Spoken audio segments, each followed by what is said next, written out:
Senator Masia Dr. Oburu Oginga wacho ni sun madwaro ni jatend Kenya William Ruto wuok e telo e thuloni nyalo keto Kenya kamarach moloyo. Oburu wacho ni kaponi jo Kenya osundo Ruto ma wuok e telo e thuloni to jalupne ema biro kawo telo. Gino mowacho ni ok nyal kelo ber ma gidwaro. Bende wacho ni dwaro mar timo lalruok kaka yor tego serikal en gima kare. Kendo gin kaka jokanyo mag duond bura mar ODM magiyie matimo ni mar obiro tego demokrasia ma pacho ka kendo ni jo Kenya duto onywande e dongruok.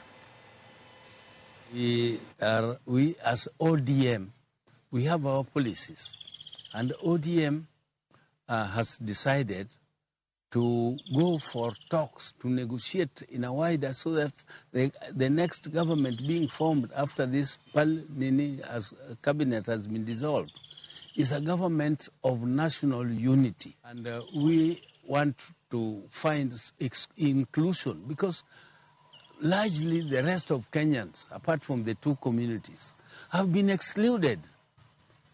So there must be a way of inclusion. And even if people want positions in government, me, I don't want any position. So I wish the Gen Z well, but please be guided by the elders. Don't just move alone. The Constitution says the president can resign if he finds that things are too hot for him.